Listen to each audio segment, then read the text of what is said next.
Hi. Have you ever wondered what it's like to have a career in sales? Or if you're like me and a couple of years ago, you were even wondering if you could transition and still maintain a high performance professional sales career.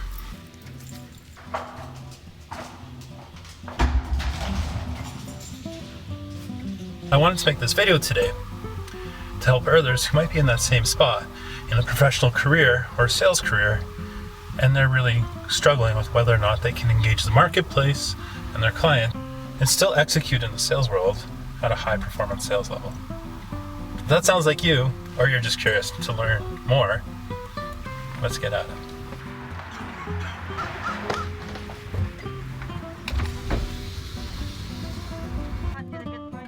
Can I get a large 2 cream? Large still clear, okay? And 20 pack of Timbits? Hi, 621 please. Can I get a sleeve?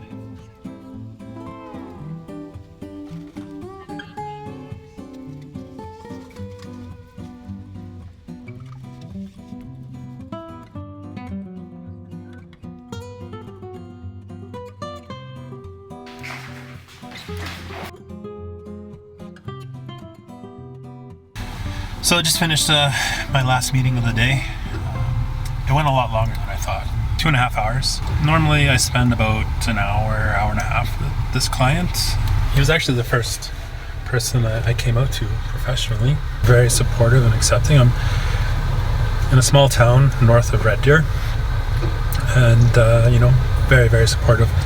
Anyways, one of the things that I really have found super helpful when working with people is finding out where they want to go and how I can help get them there. Whether that's working with me or working with someone else. We've made a lot of money together over almost 5 years, and it's been great helping him build a business. And we did some more strategy planning and, most important, execution and closing a deal. So a good day. Great way to end it. I was supposed to take someone out for dinner. It's 5 o'clock. They canceled on me just before I walked in. That's a little disappointing, but because I'm activity focused, I have meetings booked for tomorrow, so I'm going to go back to the hotel and do I have almost 100 emails to get through, so I'll probably work all night, grab a pizza, maybe some beer, and just chill at my hotel. That's sales life on the road.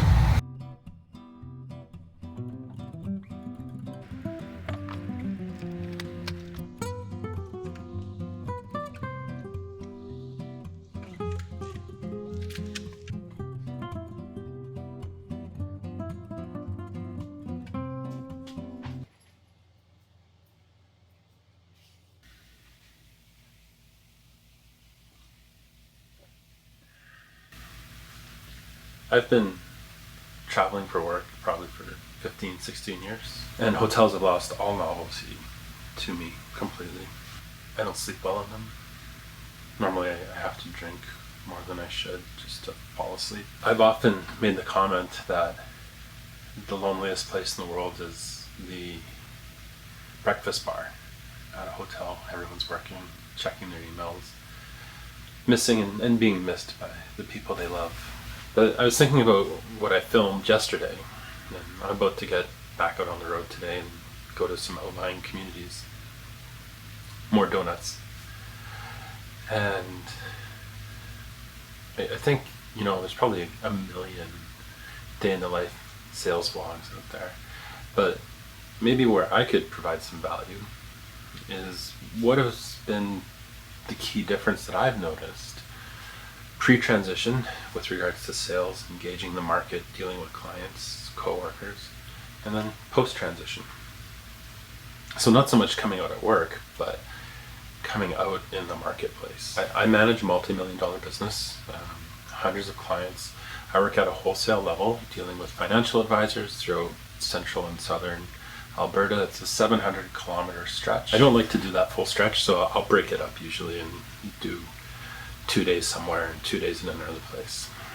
And so I bring expert level advice to my clients, the financial advisors, that they can then be supported in going to see their clients whom they work with on a retail basis. So small, mid-sized business owners. And I will sometimes be brought in to meet those clients as well. Usually when it's a more complex case or requiring maybe a little more finesse or working with someone who doesn't have as much experience. I've been doing this for 13 years now, in this business, in this role. 7 years with my current employer. So I am an expert and probably one of the most senior people in the marketplace in terms of just, I haven't opted to go open my own shop as normally happens. I've decided to stay corporate. And I used to tell my kids I know how to make $1 million. I've just chosen not to because of the time involved, and I'd rather spend it with them. And that remains true for now, but could change upon their relocation. Prior to transition, my approach to sales was very much the same, very activity-based, very, very activity-based. And I would pride myself actually in leading the country in number of sales appointments. I just found that to be very important. And if I was managing my activity correctly, then the results would match. So activities generate results. That's my approach to sales, and it might be basic, but it's gotten me through a lot of years in a very competitive, hyper assertive industry. While I was always accepted by colleagues and coworkers, and I could talk about football, and I do really enjoy watching football or hockey, it was always kind of forced. If somebody wanted to talk about cars, I knew enough about cars over the years. I could say, that engine's really big. It's a 454 or 352 or whatever. I forget what the Chevy big block engine is now. Maybe one of you knows, but I think it's 454. I have driven one. I've also driven a GTR. GTR is awesome. I enjoyed the GTR more than driving my brother's Porsche. Anyways, I can speak like that. But it wasn't real. I didn't really care about cars or... I do like sports. I love soccer. But I always felt kind of like I was an outsider. Like I was trying to put a mask on or put the suit on with the tie, and I had gorgeous ties. Gorgeous ties. It was one piece where my former partner would just let me go and let me express myself however I wanted. I had a lot of pink and purple ties, and it was kind of a point of agreement between us that that was my gender expression when I had to wear this suit to work, and I could never transition because I promised her I never would. I think what I made up for in my lack of comfort, I perhaps overcompensated with the activity, because it wasn't normal activity, it was hyperactivity, which, I've got ADD, but I don't have the hyperactivity component. I can hyper-focus, but I don't fidget much, or do I? I don't know. I was also extremely assertive. Not aggressive. There's a line, very fine line, but I was very assertive. I would coach people in very firm closing lines, closing scripts. This is what you want to say, this is how you say it. And if I met your client, there's a 50% chance that we could close that deal. I can't guarantee it, but I think that's pretty good. One of the other areas that I've always really tried to focus on in sales is value. And trying to understand what the goals and motivations are of the people I'm working with, whether I was a branch manager for a large Canadian bank previous to my current employer, so whether it's a people manager or working as a wholesaler in financial services, where do you want to go and what can I do to help get you there? And so the value that I bring is trying to align my activity with that client along those goals. Well, I guess I would describe myself as a value-based activity salesperson, and a good one. I know my stuff. Post-transition, I thought, or as I approached coming out, I thought I had to quit. I thought I had to leave my job, and I didn't think I could be in sales or be talking to clients or client facing.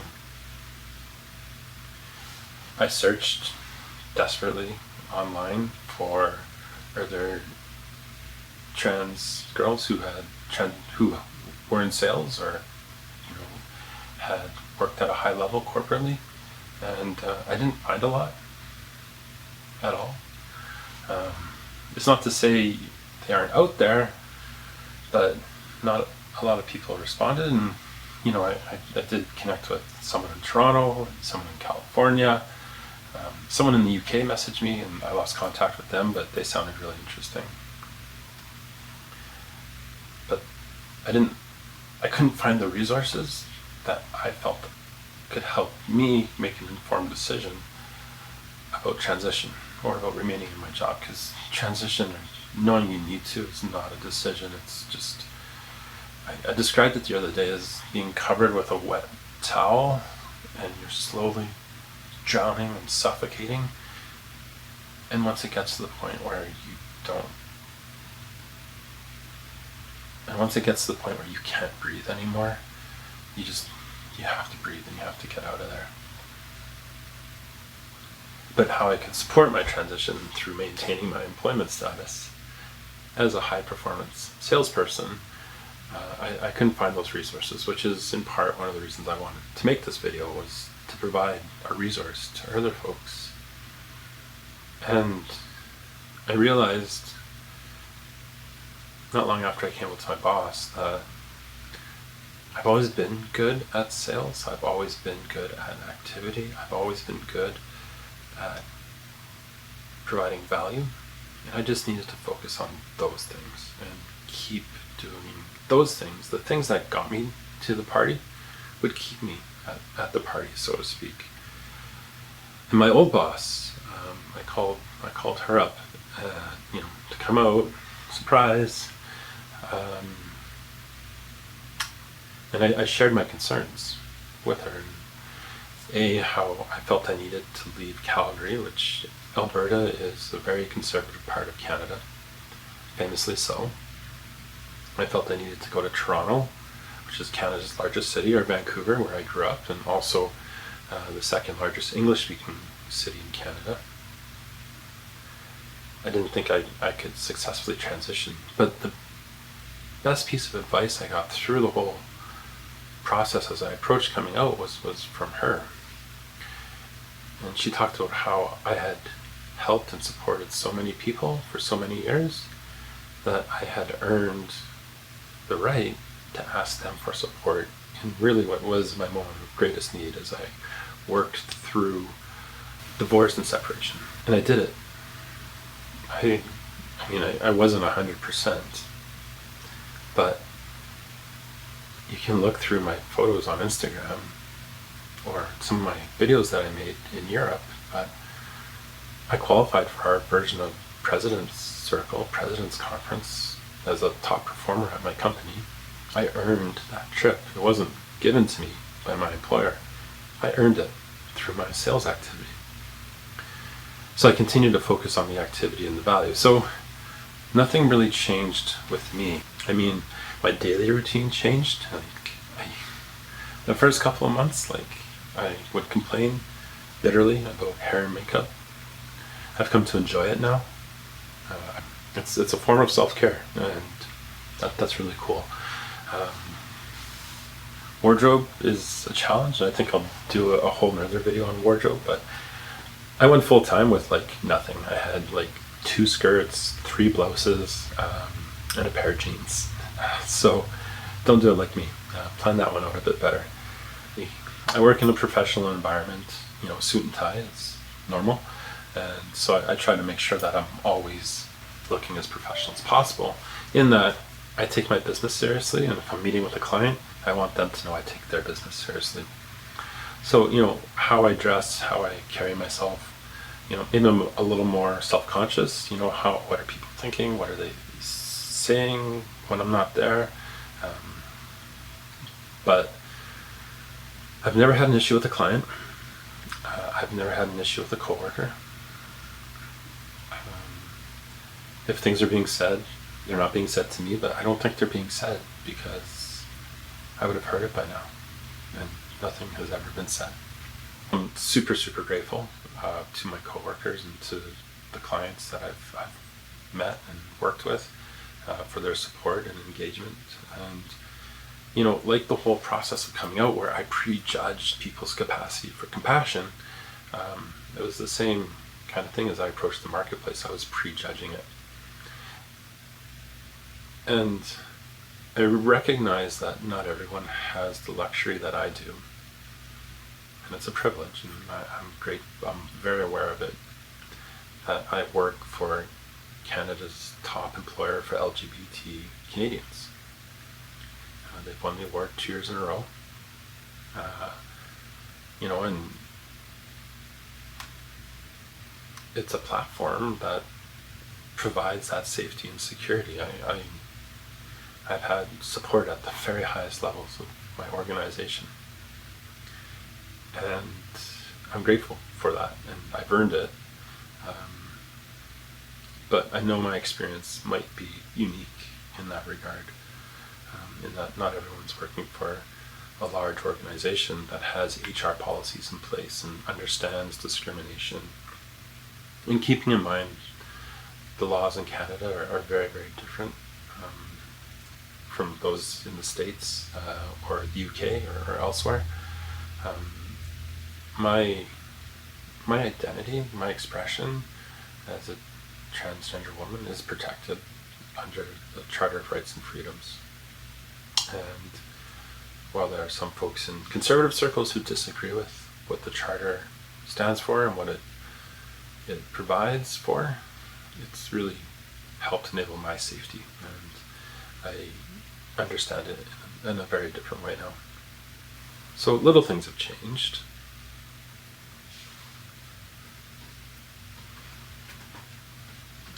I notice that male clients, even though I have an expense account, they will frequently buy me lunch or drinks, even though they know about the expense account, they'll still want to. So I've noticed that. So my entertainment expenses have probably dropped significantly this year.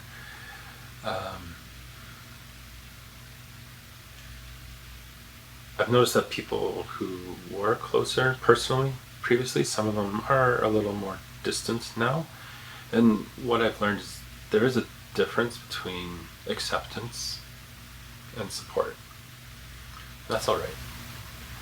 I'm not one of the guys anymore. Like, I'm not brought into conversations anymore. I can still hear them. I'm within earshot, but I'm not a part of them anymore, and that's fine, because I wasn't really a part of them before. Or I didn't feel comfortable before, and so now I do feel comfortable actually not hearing about having the conversation about cars or girls or sports. It's not locker room talk. Don't get me wrong. It's just guy talk. I noticed at a function that I was at that, it's a gala function, we're all dressed up, and people have their spouses there. And I was sitting at a table of coworkers, all guys, around the table with their spouses, and they all got up and everything. I was talking about makeup with someone, and I realized that all the women were left, and we were all talking about makeup and hair and stuff. And this was early on, so I was like, okay, this is my life now, and it felt comfortable. It felt good. Like I didn't need to go stand at the bar and drink, and I didn't miss it either. I have noticed that some clients are responding to me differently, specifically female clients. So when I talk about the difference between support and acceptance, there are people I work with or engage with in the market who are extremely accepting And I didn't really have a strong relationship with them previously. Like, we respected each other, we worked together, we did business together, but it's different now.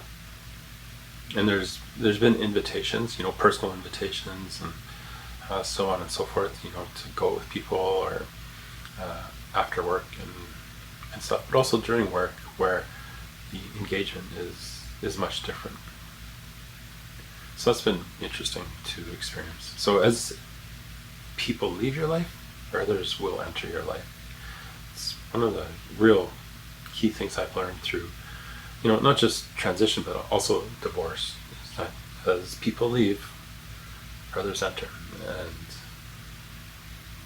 it's been wonderful to engage people authentically, finally.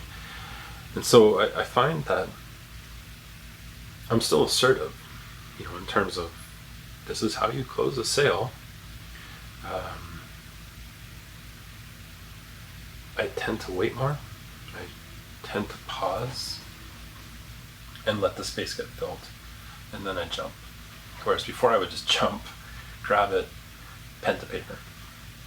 So that's been, I think, something I've noticed. I don't think my negotiation style has changed terribly, but it might be a little softer and not quite as aggressive. And my focus still remains activity and value, except now I'm finally doing it authentically and for real. And really, I did it without missing a beat. And I'm very grateful to all the people I work with and the marketplace that I am engaged with. It really has been an amazing experience to have this opportunity and to continue to provide value at a high performance level. So let me know what you think. Day in the life, bringing value. If you found value in this video, if you think it's helping in your transition, or as you think about transition, let me know. Send me a message, and thanks for watching. Here's to life.